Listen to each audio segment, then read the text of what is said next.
నటుడు రాజేంద్ర ప్రసాద్ ఇటీవల అందుకున్న ప్రతిష్టాత్మక పద్మశ్రీ పురస్కారం సినీ వర్గాల్లో విశేష చర్చకు దారితీస్తుంది. ఈ సందర్భంగా హైదరాబాద్ లో జరిగిన ఫిల్మ్ క్రిటిక్స్ అసోసియేషన్ సన్మాన కార్యక్రమంలో మాట్లాడిన ఆయన చేసిన కామెంట్స్ అయితే ప్రత్యేక ఆకర్షణగా నిలిచాయి. అవార్డు కంటే తనకు లభించిన అవకాశాలే ఎంతో విలువైనవని, ప్రజల ప్రేమే తనకు అసలైన గుర్తింపని ఆయన స్పష్టం చేశారు. పద్మశ్రీ పురస్కారం ఆలస్యంగా వచ్చినా కూడా తనకెలాంటి బాధ లేదని, తనకు దక్కిన అవకాశం, ప్రేక్షకులు ఇచ్చిన ఆదరణ ఆ అవార్డు కంటే ఎంతో గొప్పవని రాజేంద్ర ప్రసాద్ అన్నారు. తనకు అవార్డు ఆలస్యంగా వచ్చిందని చాలా మంది అభిమానులు చెప్పడం వారి ప్రేమకు నిదర్శనమని పేర్కొన్నారు. అయితే తాను ఎప్పుడూ కూడా అవార్డుల కోసం కాకుండా మంచి పాత్రల కోసం మాత్రమే పనిచేశానని చెప్పారు.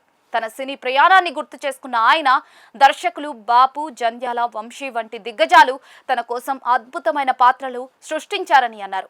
వారి నమ్మకం, ప్రేక్షకుల ఆదరణ వల్లే తాను ఈ స్థాయికి చేరుకోగలిగానని పేర్కొన్నారు. 5 తరాల ప్రేక్షకులను అలరించే అవకాశం తనకు దక్కడం జీవితంలో గొప్ప వరమని చెప్పారు. అలాగే తనపై వచ్చే విమర్శలపైన కూడా రాజేంద్ర ప్రసాద్ రియాక్ట్ అయ్యారు.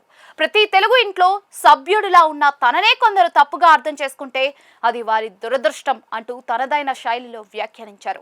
ప్రేక్షకుల ప్రేమ, అభిమానమే తనకు నిజమైన అవార్డని, అందుకే ఎలాంటి అపోహలు తనను ప్రభావితం చేయవని ఆయన స్పష్టం చేశారు.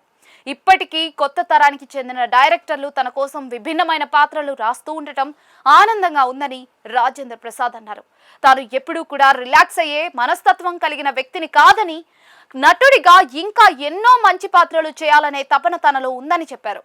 ఫ్యూచర్లో కూడా ప్రేక్షకులకు వినోదాన్ని పంచే పాత్రలతో ముందుకు వస్తానని హామీ ఇచ్చారు.